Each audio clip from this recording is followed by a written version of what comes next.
Assalamualaikum warahmatullahi wabarakatuh. Perkenalkan, saya Nur Hanifah, NIM saya 2321508076. Program studi saya Hukum Keluarga.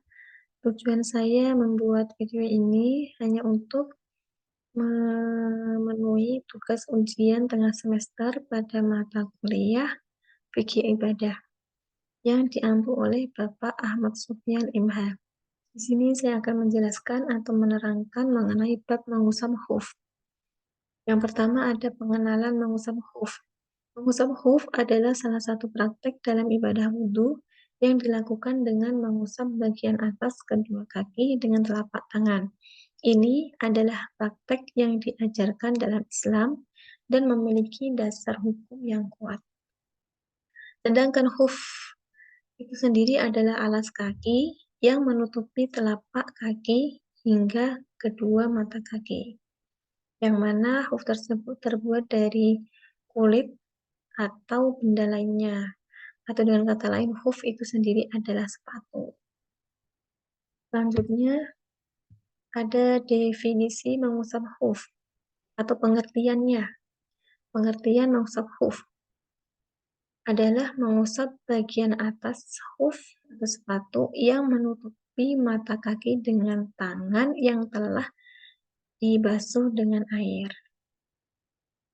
Jadi mengusap khuf tersebut itu cukup dengan membasahi telapak tangan dengan air. Nah, itu diusapkan ke dalam di atas khuf tersebut atau sepatu tersebut. Nah, hal tersebut adalah sebagai bagian dari proses wudhu. Selanjutnya ada dasar hukum mengusap khuf. Praktek mengusap khuf memiliki dasar hukum yang kuat dalam Islam. Terdapat banyak hadis Nabi Muhammad SAW yang menjelaskan tentang kebolehannya mengusap khuf saat berwudu. Jadi dasar hukum mengusap khuf itu ketika berwudu diperbolehkan. Syarat-syarat diperbolehkannya mengusap khuf. Untuk dapat melakukan mengusap khuf, ada beberapa syarat yang harus dipenuhi. Antara lain, 1. Memakai khuf setelah bersuci dengan sempurna. Maksudnya bagaimana? Maksudnya itu memakai khufnya atau memakai sepatunya itu setelah kita berwudu sempurna. Kan? Maksudnya rukun-rukunnya wudhu sudah kita penuhi sampai membasuh kaki sampai mata kaki itu. Sampai situ, setelah itu baru kita memakai khufnya. Itu yang dimaksud memakai khuf setelah bersuci dengan sempurna.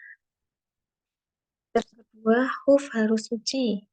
Khuf harus suci itu maksudnya khuf tersebut terbuat dari kulit hewan yang halal atau yang tidak najis. Kalau khuf tersebut terbuat dari kulit hewan yang najis seperti kulit hewan babi, anjing, dan lainnya yang najis itu tidak diperbolehkan. Terus khuf tersebut tidak terkena najis. Dan harus benar-benar khuf tersebut harus suci. Yang ketiga, khuf harus kuat. Khuf harus kuat itu maksudnya kuat untuk dibuat jalan, tidak gampang robek, tidak gampang lepas, ya. Jadi kuat untuk jalan kemana-mana. Yang keempat, khuf harus menutupi bagian kaki yang wajib dibasuh, yaitu sampai mata kaki tertutup semua dari depan dan samping. Jadi yang dimaksud diperbolehkannya mengusap khuf itu adalah sepatu atau khuf yang benar-benar menutupi area kaki. Area kaki atau area yang wajib dibasuh. Itu kan kaki kan wajib dibasuhnya kan sampai kaki. Jadi khuf itu harus menutupi semua kaki itu sampai mata kaki. Tidak boleh khuf yang cuma menutupinya di depan aja, di belakangnya tidak menutupi, itu tidak boleh diusap. Jadi khuf yang boleh diusap itu Itu hoof yang benar-benar menutupi semua area kaki atau area kaki yang wajib dibasuh ketika berwudu. Terus yang kelima, hoof tidak tembus air. Jadi hoof tersebut itu harus waterproof. Itu ya. Bahannya itu harus benar-benar waterproof. Tidak bisa tembus air. Kecuali tembus airnya itu melalui sela-sela benangnya atau melalui lubang-lubang dari apa itu tali sepatunya itu tidak apa-apa. Yang penting bahan hoofnya itu terbuat dari yang waterproof, tidak bisa tembus air. Ya.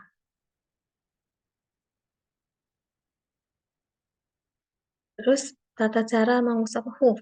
Nah, pastinya ada tata caranya mengusap hoof. Yang pertama ini basahi tangan dengan air. Jadi basahi tangan itu maksudnya basahi telapak tangan kita itu, kedua telapak tangan kita itu dengan air. Kan? Setelah itu baru usapkan permukaan hoof. Usapkan ke permukaan hoof secara bersamaan dengan kedua tangan tadi yang sudah kita basahi. Yang tangan kanan untuk hoof yang kanan, yang kiri untuk yang kiri. Yang ketiga, pengusapan harus dilakukan sekali saja. Hanya dilakukan sekali saja, tidak berulang-ulang kali. Jadi pengusapannya itu cuma hanya sekali saja.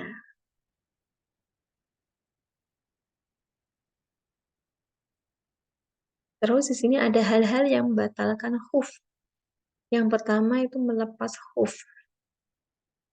Maksudnya melepas hoof itu, tadi kan syarat yang pertama diperbolehkan mengusap hoof kan, kita harus berwudu secara sempurna, baru memakai hoof. Ya, contohnya begini, kita mau perjalanan kemana gitu ya, naik bis. Nah, sebelumnya kan kita itu kan sudah wudu dulu, sempurna, baru pakai hoof. Terus naik bis. Setelah naik bis, selang berapa menit atau setengah jam, hoof itu selang berapa menit atau ya kita itu batal. Wudu kita batal. Nggak tahu kenapa kita melepas hoof tersebut, sepatu tersebut. Terus kita pakai lagi. Terus pas ada apa udah waktu masuknya waktu sholat, kita berhenti di masjid, kita wudhu, terus mengusap hoof, itu tidak boleh. Karena kita sudah melepasnya tadi dan memakainya, itu masih keadaan batal, berhadas. Sedangkan syaratnya kan harus dalam keadaan suci. Itu tidak boleh. Maksudnya melepas hoof itu seperti itu. Yang kedua, terjadi sesuatu yang mewajibkan mandi. Jadi yang bisa membatalkan mengusap hoof itu jika ada sesuatu yang mewajibkan kita mandi. Gitu. Jadi tidak boleh. Kita punya hadas besar nih, kan? Kita mau mengusap hoof tidak boleh karena kita mempunyai hadas besar. Yang hadas tersebut harus mandi dengan sempurna. Mandi dulu dengan sempurna, baru dipakai hoofnya. Kalau kita belum mandi, pakai hoof, terus pas wudhu, kok mengusap hoof tidak boleh. Karena ada sesuatu yang mewajibkan mandi besar. Jadi disempurnakan dulu bersucinya, baru boleh memakai hoof. Setelah itu kalau mau pas itu batal, kita mau wudhu dengan mengusap hoof boleh.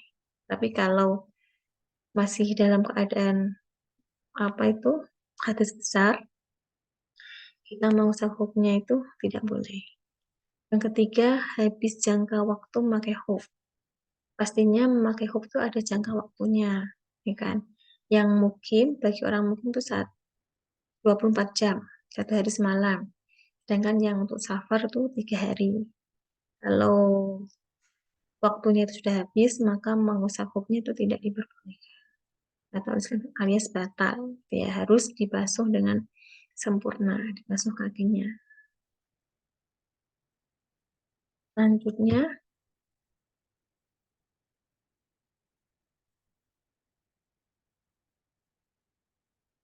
ada hikmah dan manfaat mengusap khuf. Untuk mendatangkan kemudahan dan keringanan bagi setiap muslim dalam menjalankan ibadah wudhu, kesulitan yang dihadapi barangkali adalah kesulitan untuk melepas khuf dan mencuci kedua kaki, apalagi pada saat musim dingin atau ketika mendapati cuaca yang amat dingin. Gitu. Jadi itu manfaatnya di situ, diperbolehkan mengusap khuf itu. Kadang musim di luar sana kan di luar negeri itu kan tidak menentu ya, cuacanya dingin. Makanya kan tidak bisa untuk melepas-lepaskan sepatu itu tidak bisa, gitu kan. Nah itu boleh untuk pas ketika wudhu itu boleh untuk diusapnya saja sebagai pengganti membasuh kaki. Terus begitu pula kesulitan tersebut bisa di- jadi didapati ketika safar yang biasanya terjadi tergesa-gesa sehingga sulit untuk mencuci kaki secara langsung. Jadi pas bepergian atau perangan itu kan kita tidak bisa melepas melepas sepatu kan. Nah, gimana bisa bisa menjalankan apa sholat dengan wudhu yang tadi mengganti membasuh kaki itu dengan mengusap khuf itu diperbolehkan. Terus hikmahnya dan manfaatnya lagi, mengusap khuf kemungkinan seorang untuk tetap menjaga kebersihan dan kesucian kaki tanpa perlu mencuci kaki setiap kali berwudu. Ya, untuk menjaga kebersihan dan kesucian kaki. Yang ketiga, mengusap khuf merupakan bagian dari rukhsah, bagian dari keringanan dari Allah, kan, dalam ajaran Islam.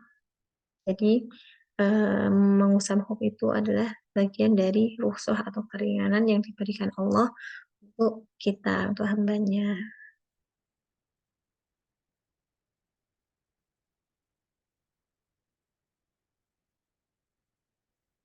Yang terakhir, kesimpulan. Mengusap khuf adalah praktek yang dianjurkan dalam Islam, memiliki dasar hukum yang kuat, dan memberikan banyak manfaat bagi umat muslim. Dengan memahami tata cara dan syarat-syaratnya, kita dapat melaksanakan praktek tersebut dengan benar dan mendapatkan keberkahan di dalamnya. Cukup sekian dari penyampaian saya. Semoga bermanfaat. Barangkali ada kesalahan atau kekeliruan dalam penyampaian saya atau ucapan saya mohon maaf yang sebesar-besarnya. Assalamualaikum warahmatullahi wabarakatuh.